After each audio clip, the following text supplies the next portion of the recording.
16 anyos nga si Christine Lee Silawan nagpakita kuno sa damgo siyang inahan nga nangayog tabang samtang ang lulo sa bata emosyonal nga misaysay sa kabuutan sa iyang apo. Ano ang report? Suma ni Lourdes nga dihang nakatagpilaw siya samtang nag-apong sa haya siyang anak, nagpakita kuno sa iyang damgo si Christine kinsa nangayo og tabang. Bisan og hanap ang pamayhon nini apan tataw ang tingog nga gituhoan sa inahan nga nangayo og hustisya sa iyang gidangatan. Hustisya lang ang ako ang pangayoon.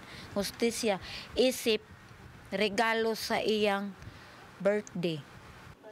Samtang suma ni Lourdes nga plano unta nilang Christine nga mohimo og simple celebration sa birthday nini karong Marso 26.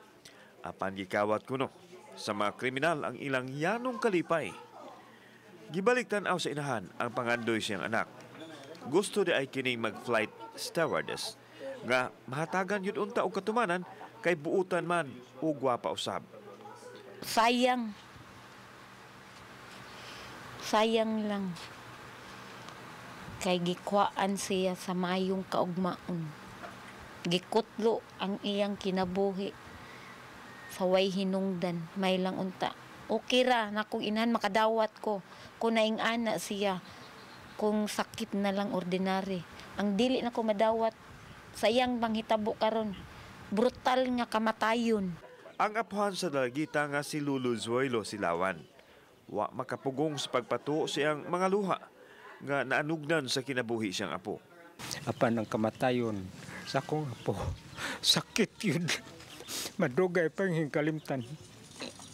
Gawas kun mulusot na ang hustisya. Nabantayan usab sa apuhan nga nagmagulanon kuno ang iyang apo sa wa pa kini moadto sa simbahan nga daw nagmirida. Subo gi kayo, murag lawom kayo ang iyang panghunahuna. Sa to pa, doon ay problema sa ako lang idea, doon ay siya problema sa iyang hunahuna, diin naglisod siya sa pagsuldad.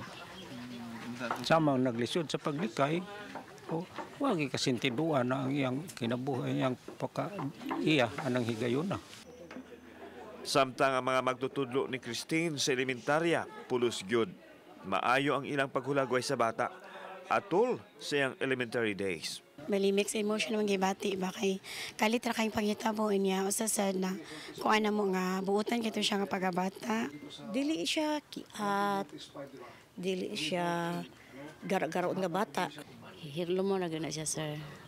Niya ka nang maglingkod na gana siya, dili siya mag-kiat-kiat para sa uban nga mga bata. Samtang gihangop sa pamilya sa bata ang simpatiya nga gihatag sa katawhan sa tinguha nga pagkabot nila sa hustisya. Kauban si John Solon, ako si Alan Domingo, Balitang Bisdak.